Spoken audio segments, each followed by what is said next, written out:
बिस्मिल्लाहिर्रहमानिर्रहीम। अच्छा भाई, आज हम अपने बायोलॉजी के नए टॉपिक की तरफ बढ़ रहे हैं। उसका नाम है प्रोटीन। अब प्रोटीन होते क्या है, सबसे पहले हम उसकी बात कर लेते हैं। उसके बारे में हम लोग पढ़ते हैं कि प्रोटीन होते क्या है।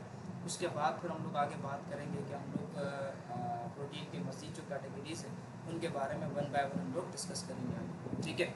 अच्छा भाई, अच्छा पहले ये समझो कि प्रोटीन हम लोग कहते किससे हैं, ठीक है। प्रोटीन जो है दरअसल एक ग्रीक ज़बान का वर्ड है बेटा, जिसका मतलब होता है प्रोटियोस। प्रोट्यूस से निकला है, ठीक है। एक ग्रीक ज़बान का वर्ड है, उसको हम लोग क्या नाम देते हैं, प्रोट्यूस का नाम देते हैं, ठीक है। हम लोग क्या नाम देते हैं, प्रोट्यूस का नाम देते हैं बेटा, ठीक है। जिसका मतलब होता है फर्स्ट रैंक। क्या मतलब होता है, फर्स्ट रैंक। अब इस फर्स्ट रैंक का क्या मतलब है, मैं इसको आगे चल के इसके बारे में हम लोग मज़ीद डिस्कस करेंगे। सबसे पहले हम लोग पढ़ते हैं इसके बारे में कि प्रोटीन हम लोग कहते हैं किससे। सबसे पहले याद रखना, इन तमाम की तमाम चीज़ों को पढ़ाने से पहले एक बात याद रखिएगा कि प्रोटीन हमारी बॉडी में या किसी भी लिविंग ऑर्गेनिज्म या आप कह दो किसी भी एनिमल की बॉडी के अंदर सबसे ज़्यादा वाइटल रोल प्ले करने वाला ऑर्गेनिक कंपाउंड है। ये बात याद रखिएगा। इसका बहुत बड़ा किरदार होता है प्रोटीन का किसी भी एनिमल की बॉडी में, ठीक है। यानी मेजॉरिटी ऑफ द बॉडी जो है वो हमारी प्रोटीन से मिलकर बनी हुई होती है। ये बात याद रखिएगा बेटा। अब प्रोटीन होता क्या है, प्रोटीन ऐसे कॉम्प्लेक्स मॉलिक्यूल होते हैं जो किससे मिलके बने हुए होते हैं, कार्बन से, हाइड्रोजन से और ऑक्सीजन से। और उसके अंदर कुछ जो आप कह दो कि हमारे पास उसमें नाइट्रोजन भी आ जाता है और उसके अंदर हमारे पास कुछ अमाउंट जो है वो सल्फ़र का भी आ जाता है, ठीक है। अब हर वक्त सल्फ़र जो है वो प्रोटीन के साथ अटैच नहीं होता। समटाइम्स ये कर रहा है, समटाइम्स की बात कर रहा है कि कभी कभार ऐसा होता है कि कुछ प्रोटीन ऐसे होते हैं जिनके पास सल्फ़र भी मौजूद होता है। लेकिन प्रोटीन होने के लिए शर्त ये है कि ये चार चीज़ें लाजमी होंगी उस प्रोटीन के अंदर, ठीक है। हम लोगों ने पहले वैसे पढ़ा था कार्बोहाइड्रेट के बारे में, आपको याद होगा हमने पढ़ा था कार्बोहाइड्रेट के अंदर कार्बन, हाइड्रोजन और ऑक्सीजन होता है। ये तीनों चीज़ें होती हैं, ठीक है। अब प्रोटीन के अंदर हम लोग क्या कर रहे हैं कि प्रोटीन के अंदर क्या होता है भाई, हमने अभी बात कही कि दरअसल प्रोटीन के अंदर हमारे पास क्या होता है, प्रोटीन के अंदर कार्बन, हाइड्रोजन और ऑक्सीजन जो है उनकी मौजूदगी होती है, ये और नाइट्रोजन जो है हमारे पास मौजूद होता है। ये चीज़ें क्या होती हैं हमारे पास, हमारे प्रोटीन के अंदर आ जाती हैं, ठीक है। और प्रोटीन को हम लोग नाइट्रोजिनस कंपाउंड का भी नाम देते हैं, ठीक है। तो हम लोग प्रोटीन को नाइट्रोजिनस कंपाउंड क्यों कहते हैं, क्योंकि इसके अंदर सबसे ज़्यादा जो एलिमेंट प्रेजेंट होता है उसका नाम है नाइट्रोजन। किसी भी कंपाउंड के अंदर नाइट्रोजन की प्रेजेंस ज़्यादा हो तो हम उसको कहते हैं नाइट्रोजिनस कंपाउंड, ठीक है। जितने भी नाइट्रोजिनस कंपाउंड होते हैं उनका यही मतलब होता है कि उनके अंदर क्या चीज़ ज़्यादा है, नाइट्रोजन के कंपाउंड ज़्यादा है, नाइट्रोजन ज़्यादा है, ठीक है। अब अगली अगर बात करें कि proteins can be define as the polymer of amino acid, ठीक है। हमारे पास क्या कहलाते हैं, प्रोटीन क्या होते हैं, प्रोटीन दरअसल हमारे पास अमाइनो एसिड के क्या होते हैं बेटा, पॉलीमर होते हैं। यानी दरअसल अमाइनो एसिड जो है, छोटे छोटे अमाइनो एसिड आपस में मिलते हैं और वो मिलकर एक बड़ी सी चेन बनाते हैं। छोटे छोटे अमाइनो एसिड मिलकर क्या बनाते हैं, एक बड़ी सी चेन बनाते हैं। मिसाल के तौर पर इसकी एग्जांपल ऐसे ले लेते हैं हम कि मेरे पास अमाइनो एसिड की चेन है, ठीक है। ये मेरे पास अमाइनो एसिड की चेन है, एक अमाइनो एसिड ये रहा, एक ये रहा अमाइनो एसिड, ठीक है। एक ये रहा अमाइनो एसिड, एक ये रहा अमाइनो एसिड। इस तरीके से एक लंबी सी चेन बन जाती है। एक चेन के अंदर ये अरेंज होते हैं और अमाइनो एसिड जो है ये मिलकर क्या बना देते हैं, ये मिलकर बनाते हैं बेटा हमारे पास हमारे प्रोटीन को। तो पॉलीमर का यही मतलब होता है कि बहुत सारे छोटे छोटे मॉलिक्यूल मिलकर क्या बनाते हैं, एक बड़ा कंपाउंड बना देते हैं। यहाँ पर भी यही हो रहा है कि छोटा अमाइनो एसिड के जो छोटे छोटे मॉलिक्यूल्स होते हैं वो आपस में मिलते हैं और वो मिलकर एक बड़ा सा मॉलिक्यूल बना देते हैं, बड़ा सा कंपाउंड बना देते हैं। उसको हम लोगों ने क्या नाम दिया, प्रोटीन का नाम दिया, ठीक है। एक जो समझने वाली बात यहाँ पर लिखी है वो ये लिखी है कि हमारे पास प्रोटीन क्या होते हैं। प्रोटीन दरअसल हमारे पास कह रहा है कि are the building block of tissues, ठीक है। हमारी बॉडी के अंदर बहुत सारे टिश्यूज़ मौजूद हैं जो किससे मिलके बने हुए होते हैं बेटा, प्रोटीन से मिलके बने हुए होते हैं। जैसे अगर मैं बात करूं अपने हेयर की, मेरे बाल की, अपने नेल्स की अगर मैं बात करूं, अपने नाखून की अगर मैं बात करूं, अपने बालों की अगर मैं बात करूं, तो ये सारे के सारे किससे मिलके बने हुए हैं, प्रोटीन से मिलके बने हुए। मेरे बाल कैरेटिन नाम के प्रोटीन से मिलके बने हुए बेटा, मेरे नाखून कैरेटिन नाम के प्रोटीन से मिलके बने हुए। तो ये सारे के सारे बिल्डिंग ब्लॉक ऑफ टिश्यूज़ कहलाते हैं। इसी वजह से हम लोग प्रोटीन को क्या कहते हैं, बिल्डिंग ब्लॉक ऑफ टिश्यू कहते हैं। यानी बॉडी के मुख्तलिफ पार्ट्स को इसने बनाया हुआ होता है, मुख्तलिफ टिश्यूज़ को इसने बनाया हुआ होता है, ठीक है। अब अगले लाइन के अंदर वो क्या कर रहा है, अगले लाइन के अंदर वो सोर्स की बात कर रहा है कि प्रोटीन ज़्यादातर किस में होता है। तो एक चीज़ तो कंफर्म है कि गोश्त में लाजमी होगा, कि गोश्त में सबसे ज़्यादा हमारे पास क्या होता है, प्रोटीन मौजूद होता है, ठीक है। अब यहाँ पर वही है, where is meat, fish, milk and pulses and are the major source of protein. यानी हमारे पास ये सारे के सारे कंपाउंड जो होते हैं, ये हमारे पास क्या है, इन सब के अंदर क्या मौजूद होता है, प्रोटीन हमारे पास प्रेजेंट होता है। सबसे ज़्यादा गोश्त के अंदर ही होता है, ये आपको एक चीज़ अच्छे तरीके से पता है। अब अगर मुझे प्रोटीन को समझना है तो मुझे किस चीज़ के बारे में समझना होगा, अमाइनो एसिड को समझना होगा। क्योंकि अभी हमने पढ़ा था कि अमाइनो एसिड जो प्रोटीन होते हैं वो अमाइनो एसिड से क्या होते हैं, मिल के बने हुए होते हैं। अच्छा भाई, अमाइनो एसिड होते क्या हैं? याद रखिएगा, अमाइनो एसिड जो होते हैं वो ऐसे हमारे पास कंपाउंड होते हैं बेटा, याद रखिएगा, जिसके अंदर एक हमारे पास क्या होगा, अगली लेसन में डिफाइन किया हुआ इन्होंने। मैं यहाँ पर इसको एक मिनट ना, मैं इसको ज़रा कहाँ चला गया, ये थोड़ा हिस्सा मैं इसको जूम कर देता हूँ। अच्छा, यहाँ पर आप देखिए, amino acid are the organic compound which contain at least one group of amino which work as a base and one carboxylic acid work as an acid chemically bonded to an asymmetric carbon. This carbon is also known as alpha carbon. और इसके अलावा वो क्या कह रहे हैं भाई, यहाँ पर जनरल फार्मूला स्ट्रक्चर यहाँ पर इन्होंने दिया हुआ है। चलो भाई, इसके बारे में मैं आपको समझाता हूँ, ठीक है। इसकी बात करते हैं, ये यहाँ पर कहना क्या चाह रहा है, मैं आपको समझाता हूँ। ये कह रहा है कि अमाइनो एसिड हमारे पास क्या होते हैं, अमाइनो एसिड ऐसे मॉलिक्यूल्स होते हैं बेटा, अमाइनो एसिड क्या होते हैं, ऐसे मॉलिक्यूल्स होते हैं जिनके पास एक अमाइनो ग्रुप होता है, जिनके पास क्या होता है, सॉरी बेटा मैं ज़रा गलत तरीके से हाईलाइट कर रहा हूँ, लेकिन बस देख लो ताकि तुम लोग को नज़र आ सके, ठीक है। मैं इसको पूरा ही हाईलाइट कर देता हूँ ताकि तुम्हें समझ आ सके, नज़र आ सके सारी चीज़ें। ये सारी इंपॉर्टेंट है, जो हाईलाइट कर रहा हूँ ना, ये तुम्हारे लिए इम्पॉर्टेंट है, ये लाइंस तुम्हें ताकि समझ आ सके। अच्छा, अब होते क्या है, अमाइनो एसिड क्या होते हैं, अमाइनो एसिड मेरे पास दरअसल बेटा ऐसे कंपाउंड्स को हम लोग कहते हैं, ऐसे कंपाउंड्स को हम लोग कहते हैं जिसके अंदर क्या होगा, एक अमाइनो ग्रुप होगा। देखो ये अमाइनो ग्रुप लगा हुआ है, NH2 ग्रुप, ये कहलाता है अमाइनो ग्रुप। NH2 ग्रुप किसे कहते हैं हम लोग, अमाइनो ग्रुप को कहते हैं। यानी अमाइनो एसिड के अंदर एक जो होगा मेरे पास वो अमाइनो ग्रुप कहलाएगा, और एक जो मेरे पास होगा वो कार्बोक्सिलिक एसिड ग्रुप कहलाएगा। वो कौन सा ग्रुप कहलाएगा, कार्बोक्सिलिक एसिड ग्रुप कहलाएगा, ठीक है। ये बात याद रहेगी। मैं आगे तुम्हें इसको एक मिनट इसके बारे में, इसको मैं तुम्हें थोड़ा सा समझाता हूँ, इसका ना थोड़ा डिटेल में तुम्हें समझाता हूँ।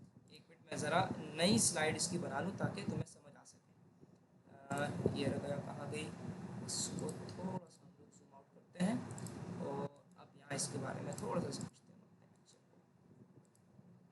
इसके स्ट्रक्चर को मैं थोड़ा समझा देता हूँ ताकि तुम्हें समझ आ सके। अच्छा भाई, देखो भाई, मेरे पास होता क्या है, मैं बात करता हूँ। मेरे पास हमने क्या कहा, अमाइनो एसिड समझा रहा हूँ, कार्बन है, ठीक है। इसके एक तरफ ये इसका जर्नल स्ट्रक्चर बना रहा हूँ, ये आपसे MCQs में हो सकता है पूछ ले, ये स्ट्रक्चर बना के दे बोले किसका फार्मूला है, तो आपको पता होना चाहिए।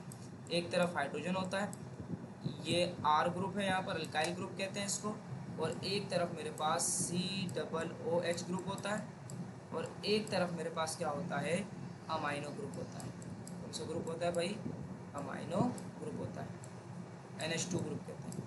तो अभी हमने पढ़ा इसके अंदर कि हमारे पास अमाइनो ग्रुप किसे कहते हैं, हमने पढ़ा कि अमाइनो एसिड किसे कहते हैं। हमने कहा कि अमाइनो एसिड ऐसे ऑर्गेनिक कंपाउंड को कहा जाता है जिसके अंदर एक अमाइनो ग्रुप होगा और एक मेरे पास क्या होगा, कार्बोक्सिलिक एसिड ग्रुप होगा, और एक क्या होगा, कार्बोक्सिलिक एसिड ग्रुप होगा। जब ये मिलते हैं तो ये मिलके क्या बनाते हैं बेटा, ये दोनों के दोनों किसके साथ अटैच होते हैं, कार्बन के साथ अटैच होते हैं। कौन से, किसके, इस कार्बन के साथ अटैच होते हैं, किसके साथ अटैच होते हैं, कार्बन के साथ अटैच होते हैं। और ये कार्बन क्या कहलाता है, एसिमेट्रिक कार्बन कहलाता है। क्या कहलाता है, एसिमेट्रिक कार्बन। क्या कहलाता है, एसिमेट्रिक कार्बन। एसिमेट्रिक कार्बन का क्या मतलब होता है, इसको भी डिफाइन करता हूँ भाई। तो ये समझ आ गया कि अमाइनो एसिड क्या होते हैं। तो अमाइनो एसिड ऐसे कंपाउंड होते हैं जिनके अंदर क्या होता है, एक अमाइनो ग्रुप होता है और एक कार्बोक्सिलिक एसिड ग्रुप होता है। याद रखना अमाइनो ग्रुप यहाँ पर एज अ बेस काम कर रहा है। कैसा काम कर रहा है? एज अ बेस काम कर रहा है। ठीक है, केमिस्ट्री के अंदर आपने एसिड बेस के बारे में पढ़ा होगा तो आपको अच्छे से पता होगा कि एसिड किसे कहते हैं, बेस किसे कहते हैं। ठीक है, यहाँ पर क्या कर रहा है? एज अ बेस काम कर रहा है। और यहाँ पर जो कार्बोक्सिलिक ग्रुप है ये एज अ एसिड काम कर रहा है। ठीक है, ये हाइड्रोजन यहाँ पर परमानेंट रहेगा, हाइड्रोजन चेंज नहीं होगा। और ये दोनों भी हमेशा क्या रहेंगे? ये और ये दोनों भी हमेशा परमानेंट रहेंगे, ये भी चेंज नहीं होंगे। जो चेंज आएगा वो यहाँ पर आर की जगह पर आएगा। कहाँ पर आएगा? इस आर पे आएगा। इस आर को हम लोग क्या नाम देते हैं? अल्काइल ग्रुप का नाम देते हैं। क्या नाम देते हैं? Alkyl group. ठीक है, तो याद रखना अल्काइल ग्रुप का नाम इसको हम लोग देते हैं। ये चेंजेबल ग्रुप होता है, यानी इस आर की जगह पर कुछ भी आ सकता है। हाइड्रोजन भी आ सकता है, CH3 भी आ सकता है, कोई दूसरा कंपाउंड भी आ सकता है, कोई भी एलिमेंट आ सकता है। तो उसको चेंज जैसे जैसे चेंज होगा, प्रोटीन का स्ट्रक्चर भी चेंज होता रहेगा, अमाइनो एसिड चेंज होता रहेगा, प्रोटीन चेंज होता रहेगा। जब अमाइनो एसिड चेंज हो जाएगा तो प्रोटीन भी क्या हो जाएगा? चेंज हो जाएगा हमारे पास। यहाँ पर मान लो कि मेरे पास आर की जगह पर हाइड्रोजन था, तो दूसरा अमाइनो एसिड था या दूसरा प्रोटीन था। अगर मैं उस हाइड्रोजन यहाँ पर था, उस हाइड्रोजन की जगह पर जहाँ पर आर था वहाँ पर हाइड्रोजन आया, अब उस हाइड्रोजन की जगह पर कोई दूसरा कंपाउंड आ रहा है। तो ये चेंज होते रहते हैं। तो इससे हमारे पास क्या होता है? स्ट्रक्चर के अंदर चेंज आता रहता है अमाइनो एसिड की। क्लियर है? तो हमारे पास अमाइनो एसिड क्या कहलाते हैं? अमाइनो एसिड ऐसे ऑर्गेनिक कंपाउंड होते हैं जिसके पास दो चीज़ें मस्ट होंगी, एक अमाइनो ग्रुप और दूसरा कार्बोक्सिलिक ग्रुप। अमाइनो ग्रुप कौन सा होता है? ये NH2 वाला अमाइनो ग्रुप है। और ये जो COOH वाला है ये कार्बोक्सिलिक एसिड ग्रुप कहलाता है। और ये जो R है ये अल्काइल ग्रुप कहलाता है, जिसको हम लोग चेंजेबल ग्रुप भी कहते हैं। मैं भी आपको इसके स्ट्रक्चर बना के दिखाता हूँ ताकि आपको मज़ीद इन चीज़ों के बारे में क्या हो सके, क्लियरिटी मिल सके आपको। अच्छा भाई, आपको क्लियर हो गया होगा यहाँ तक। अभी हम लोग ज़रा थोड़ा सा उस पर आते हैं, अपने स्ट्रक्चर पर। जैसे कि यहाँ पर देखो, ये एग्जाम्पल इन्होंने दी हुई है यहाँ पर, गौर से देखो। इस एग्जाम्पल को गौर से देखो, मैं आपको हाईलाइट भी करके दिखा देता हूँ। ये एग्जाम्पल, ये वाली, ये एग्जाम्पल देखो, इसको गौर से देखो, सिर्फ इस साइड को देखो, ये रहा और ये रहा। यहाँ पर देखो हाइड्रोजन, हाइड्रोजन यहाँ पर उन्होंने ऐड किया, सारा फार्मूला वही है, सब कुछ वही है, सब कुछ वही है, देख लो गौर से। यहाँ पर अमाइनो ग्रुप है, बिल्कुल है। यहाँ पर कार्बोक्सिलिक एसिड ग्रुप है, बिल्कुल। ऊपर हाइड्रोजन था, ऑलरेडी है। यहाँ पर आर की जगह पर क्या इन्होंने किया हुआ है? यहाँ पर आर की जगह पर इन्होंने क्या किया है? एच को डाल दिया। जब आर की जगह पर यहाँ पर एच आ गया तो अब ये जो हमारे पास ग्रुप बन गया है, अब ये जो ग्रुप हमारे पास बन गया है, इस ग्रुप को हम लोग क्या नाम देंगे? इस ग्रुप को हम लोग नाम देंगे बेटा सिंपल अपना, ये कहलाएगा ग्लाइसिन ग्रुप। ये देखो, इस हाइड्रोजन को मैं ज़्यादा और वाजे कर देता हूँ आपके लिए। ये क्या है? जब हाइड्रोजन यहाँ पर आ गया, इस आर की जगह पर हाइड्रोजन आ गया, तो ये क्या कहलाएगा? ये बन गया मेरे पास ग्लाइसिन। ये क्या बन गया है? ग्लाइसिन। इसी तरीके से इस हाइड्रोजन की जगह पर अब यहाँ पर कंपाउंड चेंज, और यहाँ पर क्या आ गया? CH3 ग्रुप आ गया। जब CH3 ग्रुप आ गया तो ये ग्रुप क्या बन गया भाई? एलेनिन बन गया। ये क्या बन गया? एलेनिन। देखो, ये MCQs के लिए इंपॉर्टेंट है। ठीक है, ये आपके पास हो सकता है कि वो आपको क्या करे, चेंज करके दे दे कंपाउंड को, बोले इसको पहचानो ये कौन सा है, ये कौन सा कंपाउंड है, ये कौन सा कंपाउंड है। ठीक है, अब यहाँ पर अगर हाइड्रोजन आ रहा है तो एलेनिन, और अगर सिर्फ अगर हाइड्रोजन आ रहा है तो ग्लाइसिन। और अगर मेरे पास हाइड्रोजन की जगह पर, उस R की जगह पर CH3 आ रहा है, तो ये क्या कहलाएगा बेटा? एलेनिन कहलाएगा। ये क्या कहलाएगा? एलेनिन कहलाएगा। ठीक है, क्लियर है इतना? यहाँ तक बात समझ आ गई। अगला मेरे पास देखो, तीसरा कंपाउंड है सीरीन। सीरीन पे क्या किया हुआ इन्होंने? देखो, CH2OH, अब नया कंपाउंड आ गया। अब ये क्या है मेरे पास बेटा? अब ये भी मेरे पास क्या हो गया? चेंज हो गया। अब जब ये भी चेंज हो गया तो अब यहाँ पर क्या कहलाएगा? इस CH2OH के आने की वजह से ये क्या कहलाएगा? ये कहलाएगा सीरीन। ये क्या कहलाएगा भाई? सीरीन कहलाएगा। ठीक है, देख लो यहाँ पर, इसको मैं सबको हाईलाइट कर दिया यहाँ पर मैंने, ताकि आपको मज़ीद क्लियर हो सके। सही है भाई? ये ठीक है, क्लियर है यहाँ तक? ग्लाइसिन, हाइड्रोजन है तो ग्लाइसिन। ठीक है, अगर CH3 है तो एलेनिन, और अगर CH2OH है तो सीरीन। ठीक है भाई? बाकी नीचे इन्होंने जो हमारे पास बात की भी है, इन्होंने सारा का सारा हमारे पास बताया हुआ है कि हम किस तरीके से जो अब यहाँ पर याद रखना, जिस जो बॉन्ड इन अमाइनो एसिड्स को या प्रोटीन को आपस में जोड़ के रखता है, ये देखो यहाँ पर इन्होंने एक वो दिया हुआ है, ये देखो, ये इन्होंने लिख के दिया हुआ है। ये हो सकता है आपको लिख कर दे दें MCQs में और बोले पहचानो ये क्या, यहाँ पर ये कौन सा बॉन्ड है, इनके दरमियान कौन सा बॉन्ड है, वो आपसे बोले पहचानने को बोल दें। तो बेटा याद रखना, अमाइनो एसिड हो या प्रोटीन हो, इनके दरमियान जो भी लिंकेज होती है, जो भी बॉन्ड होता है, यानी जिस बॉन्ड की मदद से ये आपस में जुड़े हुए होते हैं, वो बॉन्ड कहलाता है पेप्टाइड बॉन्ड। वो क्या कहलाता है? पेप्टाइड बॉन्ड कहलाता है। क्या कहलाता है? पेप्टाइड बॉन्ड कहलाता है। ये बात याद रखना, ठीक है? यहाँ तक क्लियर है? ठीक है, यहाँ तक समझ आ गई होगी बात मेरी, ठीक है बेटा? अच्छा, ये तो मेरे पास था सिंपल प्रोटीन, ठीक है भाई? अच्छा, प्रोटीन के बारे में मज़ीद जो है वो इंशाल्लाह अपने आने वाली ना नेक्स्ट वीडियो में हम लोग डिस्कस करेंगे। अभी थोड़ा सा मैं आपको पढ़ा देता हूँ लिपिड के बारे में, ठीक है? अभी हम लिपिड भी पढ़ लेते हैं ताकि हमारा थोड़ा बहुत कवर हो जाए, ठीक है भाई? आने वाली वीडियो के अंदर हम प्रोटीन की जो कुछ टाइप है, ठीक है, फाइब्रस प्रोटीन क्या होते हैं, ग्लोब्यूल क्या होते हैं, इन तमाम के बारे में नेक्स्ट वीडियो के अंदर डिटेल से मैं आपको बताऊँगा, ठीक है? अच्छा, चले भाई लिपिड के बारे में पढ़ते हैं। लिपिड होता क्या है? देखो भाई, लिपिड हम कहते हैं किसे? लिपिड दरअसल मेरे पास कोई भी ऑयल वाली जो चीज़ होती है, कोई भी जो तेल वाली चीज़ें होती हैं हमारे पास, उन सब के लिए हम लोग वर्ड इस्तेमाल करते हैं लिपिड का, ठीक है? अब ये लिपिड का जो वर्ड है ना, वो ब्लोर नाम का साइंटिस्ट था, उसने डिस्कवर किया था, ठीक है? जो टर्म हमारे पास लिपिड है, इसको डिस्कवर किया था ब्लोर। और एक चीज़ तो लिपिड के बारे में आपको अच्छे से कंफर्म है कि जो तेल होता है वो हमेशा इनसॉल्युबल होता है, किसके अंदर? वाटर के अंदर। और सॉल्युबल किसके अंदर होता है? सॉल्युबल इन ऑर्गेनिक सॉल्वेंट, ठीक है? ऑर्गेनिक सॉल्वेंट जैसे अल्कोहल है मेरे पास, ये अब ऑर्गेनिक सॉल्वेंट कहलाता है। इसके अंदर आप ऑयल को मिक्स करेंगे तो ऑयल क्या हो जाएगा? मिक्स हो जाएगा। अच्छा, और लिपिड को समझते हैं कि लिपिड होता क्या है। लिपिड हमारे पास ऐसे ऑर्गेनिक कंपाउंड होते हैं जो किससे मिलके बने हुए होते हैं भाई? जो मिलके बने हुए होते हैं कार्बन, हाइड्रोजन और ऑक्सीजन से। ये तीनों चीज़ें मस्ट है, ठीक है? कार्बन, हाइड्रोजन और ऑक्सीजन, ये तीनों चीज़ें मिलके क्या बना रही होती हैं? ये लिपिड को बना रही होती हैं। ये किसको बनाती हैं? लिपिड को बनाती हैं, ठीक है? लेकिन याद रखना, यही तीनों चीज़ें किसके अंदर थी? यही तीनों चीज़ें हमारे पास मौजूद थी किसके अंदर? यही तीनों चीज़ें हमारे पास मौजूद थी कार्बोहाइड्रेट के अंदर, कि कार्बन, हाइड्रोजन और ऑक्सीजन, ये तीनों होगा। अब लिपिड में और कार्बोहाइड्रेट में क्या फ़र्क है भाई? हमने पढ़ा था कि कार्बोहाइड्रेट के अंदर जो रेशो होता है हाइड्रोजन का और ऑक्सीजन का, इन दोनों का जो रेशो होता है वो H2O के बराबर होता है। यही पढ़ी थी हम लोगों ने, ठीक है? यानी 2:1 को वो फॉलो करेगा, ठीक है? यानी हाइड्रोजन अगर 2 होगा, सॉरी, अगर ऑक्सीजन 1 होगा तो हाइड्रोजन उसका होगा, उस ऑक्सीजन का डबल होगा। ये हमने बात पढ़ी थी।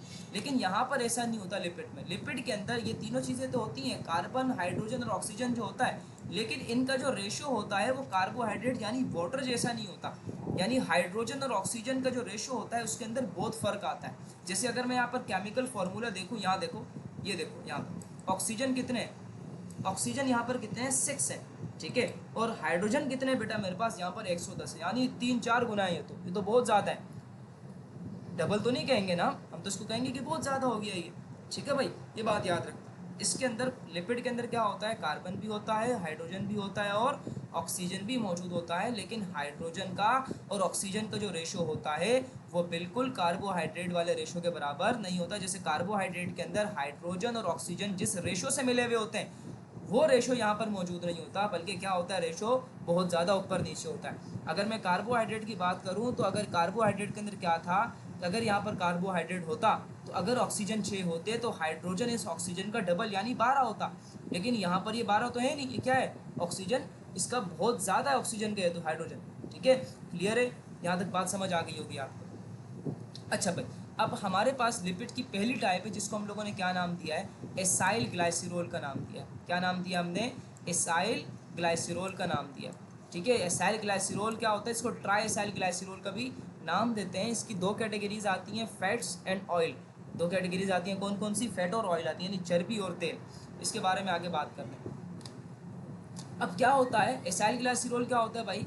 The glycerol, 1 molecule of glycerol and 3 molecule of fatty acid, ठीक है? जब ये कंबाइंड होती हैं, when 1 molecule of glycerol and 3 molecules of fatty acid are combined, then they form acyl glycerol और ट्राई एसाइल ग्लाइसिरोल। देखो, tri acyl glycerol, tri, TRI, इस tri के अंदर क्या आ रहा है? देखो यहाँ पर बात हो रही है ट्राई एसाइल ग्लाइसिरोल की बात हो रही है। तो ये इसके एसाइल ग्लाइसिरोल का दूसरा नाम है ट्राई एसाइल ग्लाइसिरोल, TRI।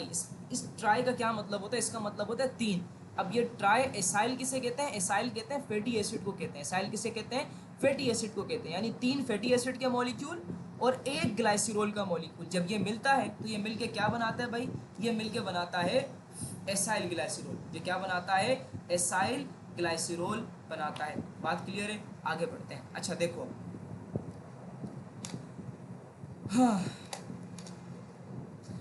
अब ये क्या कह रहा है, ये कह रहा है कि हमारे पास दरअसल हम लोग का एसाइल ग्लाइसिरोल को कहते हैं कि defined as the esters of glycerol and fatty acid. यानी ईस्टर किसे कहते हैं, ईस्टर दरअसल बेटा मेरे पास एक बॉन्ड होता है जो इस फैट और ऑयल के दरमियान बनता है।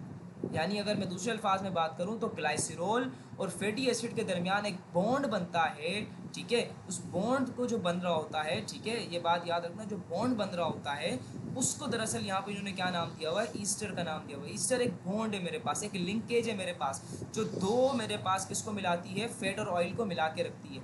इसको हम लोग क्या नाम देते हैं, ईस्टर का नाम देते हैं। और ये जो जिस फॉर्मेशन जिसके अंदर ईस्टर बॉन्ड होगा, जाहिर सी बात है ईस्टर बॉन्ड अगर मौजूद है, ये एक बॉन्ड का नाम है ईस्टर, ये अगर उसके अंदर मौजूद है किसी भी कंपाउंड के अंदर और ये बॉन्ड बनवा रहा है, दो चीज़ों को जुड़वा रहा है, तो इस प्रोसेस को हम लोग नाम देते हैं ईस्टरिफिकेशन का। क्या नाम देते हैं, ईस्टरिफिकेशन। ईस्टरिफिकेशन का यही मतलब होता है कि ईस्टर की मौजूदगी के अंदर मेरे पास क्या हो रहा है, कोई भी दो कंपाउंड आपस में क्या हो रहे हैं, मिल रहे हैं। लेकिन एक शर्त रखी गई है कि वाटर हमेशा क्या होगा, रिमूव होगा। ईस्टरिफिकेशन के दौरान क्या होता है, हमेशा ईस्टरिफिकेशन के दौरान क्या होता है, वाटर रिमूव होता है। देखो पानी निकल रहा है इसमें से, ये वाटर रिमूवल हो रही है, यहाँ पर वाटर की क्या हो रही है, रिमूवल हो रही है। ये यहाँ पर जिन्होंने एज अ बाय प्रोडक्ट से शो करवाया हुआ, इसका यही मतलब है कि वाटर यहाँ पर क्या हो रहा है, रिमूव हो रहा है, ठीक है।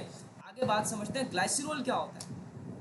ग्लाइसिरोल दरअसल मेरे पास बेटा याद रखना, ये एक अल्कोहल ही की टाइप है। ये क्या होता है मेरे पास, ग्लाइसिरोल एक अल्कोहल की टाइप होती है, ठीक है। इसको हम लोग क्या नाम देते हैं, एक अल्कोहल है आपके पास जिसको OH ग्रुप का भी हम लोग कहते हैं कि OH ग्रुप, आपको पता है अल्कोहल ग्रुप को कहते हैं। तो अल्कोहल ही की मेरे पास एक टाइप होती है जिसको क्या कहते हैं हम लोग, ग्लाइसिरोल का नाम देते हैं। तो क्या नाम देते हैं, ग्लाइसिरोल का नाम देते हैं, ठीक है बेटा।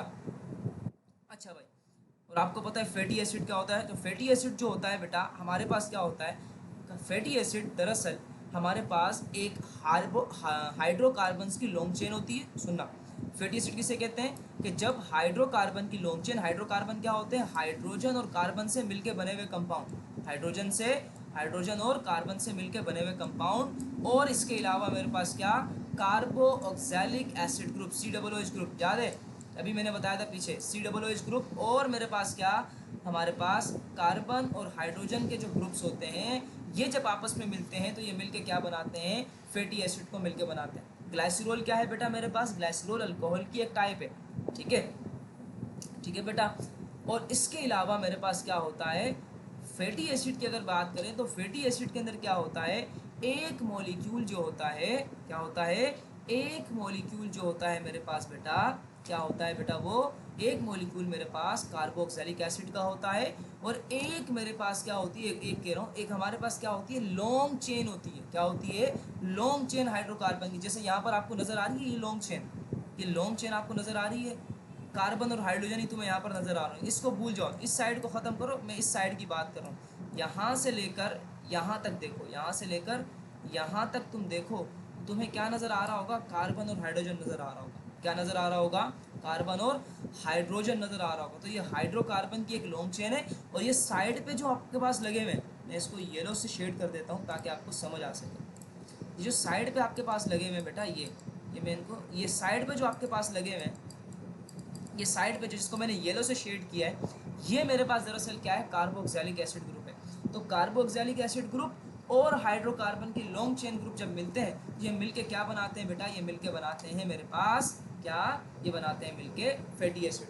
तो ग्लाइसिरोल और एक मेरे पास फैटी एसिड का मॉलिक्यूल, 3 ग्लाइसिरोल के मॉलिक्यूल और एक फैटी एसिड का मॉलिक्यूल मिलके क्या बनाते हैं बेटा, ये मैंने येलो से शेड कर रहा हूँ यहाँ पर, ट्राई एसाइल ग्लाइसिरोल को बनाते हैं। किसको बनाते हैं, ट्राई एसाइल ग्लाइसिरोल को बनाते हैं। अब ट्राई एसाइल ग्लाइसिरोल की भी दो टाइप्स आती हैं, एक कहलाती है सैचुरेटेड एसाइल ग्लाइसिरोल या ट्राई एसाइल ग्लाइसिरोल, एक कहलाती है अनसैचुरेटेड ट्राई एसाइल ग्लाइसिरोल, ठीक है। सैचुरेटेड के अंदर क्या होगा, सैचुरेटेड एसाइल ग्लाइसिरोल के अंदर क्या होगा कि कार्बन कार्बन के दरमियान आपको कहीं पर भी डबल बॉन्ड नहीं नजर आएगा। सैचुरेट का यही मतलब होता है सिंगल बॉन्ड। सैचुरेट किसे कहते हैं, सिंगल बॉन्ड। कार्बन और हाइड्रोजन के दरमियान कहीं पर भी सिंगल बॉन्ड तुम्हें नज़र आ रहा है तो इसका मतलब वो कंपाउंड जो है वो सैचुरेटेड कंपाउंड है। वो कौन सा कंपाउंड है? सैचुरेटेड कंपाउंड है। यहाँ पर देख लो बेटा, ये हर जगह पर देख लो, तुम्हें हर जगह पर कार्बन और हाइड्रोजन का बॉन्ड कैसे नज़र आ रहा होगा? सिंगल, बिल्कुल बिल्कुल सिंगल सिंगल बॉन्ड तुम्हें नज़र आ रहे हैं। यहाँ इस साइड को भूलो, इस पर ये कार्बन और हाइड्रोजन का बॉन्ड नहीं है, ये कार्बोक्सिलिक एसिड का बॉन्ड है। इसकी बात ही हम लोग नहीं कर रहे हैं। हम लोग सैचुरेटेड कंपाउंड या सैचुरेटेड एसाइल ग्लाइसरॉल किसे कहते हैं? सैचुरेटेड एसाइल ग्लाइसरॉल दरअसल हम लोग कहते हैं बेटा हाइड्रोकार्बन्स को कहते हैं। किसको कहते हैं? हाइड्रोकार्बन्स की ऐसी चेन जिसके अंदर सिर्फ और सिर्फ क्या हो? सिंगल बॉन्ड हो। हाइड्रोकार्बन्स की ऐसी लॉन्ग चेन जिसके अंदर क्या हो? सिर्फ और सिर्फ सिंगल बॉन्ड मौजूद हो, वो क्या कहलाते हैं? Saturated acyl glycerol. जिसकी एग्जांपल क्या है? फैट। फैट क्या है बेटा? चर्बी है। क्या है बेटा? चर्बी। और ये याद रखना, फैट का सोर्स क्या होता है? एनिमल होता है। क्या होता है? एनिमल, यानी जानवरों से जो चीज़ तेल आपको हासिल किया जाता है, जो जानवरों से जो चीज़ जानवरों से जो लिपिड को हासिल किया जाता है वो होता है फैट। ठीक है, जानवरों से क्या हासिल किया जाता है बेटा? फैट को हासिल किया जाता है। और आपको पता है कि हमारे पास जो फैट होता है वो सॉलिड फॉर्म में होता है। क्या होता है? फैट क्या होता है? सॉलिड फॉर्म के अंदर मौजूद होता है। ये आपको अच्छे से मालूम होगा। आपने बकरा ईद अभी अभी गुजरी है, आपने देखा कुर्बानी की होगी, तो उसके अंदर आप लोगों ने क्या किया होगा? गोश्त वोश्त काटा होगा तो उसमें चर्बी लगी हुई होगी। वो दरअसल जो चर्बी आपको नज़र आ रही है वो सैचुरेटेड एसाइल ग्लाइसरॉल कहलाती है। इसके बाद आती है अनसैचुरेटेड एसाइल ग्लाइसरॉल। ये अनसैचुरेटेड एसाइल ग्लाइसरॉल क्या होती है? हम उसकी बात करते हैं। देखो बेटा, अनसैचुरेटेड एसाइल ग्लाइसरॉल दरअसल हम लोग जो है ये रहा अनसैचुरेटेड एसाइल ग्लाइसरॉल, जिसकी एग्जांपल आपके पास ऑयल है। ठीक है, आप घरों के अंदर जो ऑयल इस्तेमाल करते हैं वो दरअसल क्या है? अनसैचुरेटेड एसाइल ग्लाइसरॉल है। ठीक है भाई, अनसैचुरेटेड का क्या मतलब होता है? या तो हाइड्रोकार्बन के दरमियान डबल बॉन्ड आ जाए या फिर क्या आ जाए? ट्रिपल बॉन्ड आ जाए। अब देखो, कार्बन टू कार्बन कितने बॉन्ड आ रहे हैं? कार्बन टू कार्बन क्या बॉन्ड आ रहा है यहाँ पर? Double bond. ऊपर क्या था? कार्बन टू कार्बन, सब जगह पर सिंगल बॉन्ड, तो इसीलिए वो सैचुरेटेड था। लेकिन यहाँ पर कार्बन टू कार्बन क्या आ रहा है? डबल बॉन्ड आ रहा है। तो जब कार्बन टू कार्बन क्या आ रहा है बेटा? डबल बॉन्ड आ रहा है, तो इसको हम लोग क्या नाम देते हैं? अनसैचुरेटेड एसाइल ग्लाइसरॉल का नाम देते हैं। और आपको पता है कि ऑयल हमारे पास किससे हासिल किया जाता है? ऑयल हमारे पास हासिल किए जाते हैं प्लांट से। तेल वगैरह जो होते हैं, ऑयल जो चीज़ होती है जो लिक्विड फॉर्म में जो हमें मिलता है ऑयल, उसे हम लोग कहाँ से हासिल करते हैं? प्लांट से हासिल करते हैं। जैसे कि एग्जांपल ले लो यार, सरसों का पौधा, सरसों का जो तेल आप लोग इस्तेमाल करते हैं, तो सरसों का तेल कहाँ से आता है? उसके बीज यानी सीड से हम लोग लेते हैं। सीड का मतलब क्या? प्लांट है। तो प्लांट को हम लोग क्या कर रहे हैं? प्लांट को इस्तेमाल करते हुए हम लोग ऑयल को बना रहे हैं। तो ऑयल जो है वो लिक्विड फॉर्म में होता है, और लिक्विड वाला जो फॉर्म है, जो ऑयल है, वो हमारे पास क्या कहाँ से हमें मिलता है बेटा? वो हमें मिलता है दरअसल कहाँ से बेटा? वो हमें मिल रहा होता है प्लांट से। ठीक है, ऑयल हमें कहाँ से मिलता है? प्लांट से। और फैट हमें कहाँ से मिलता है?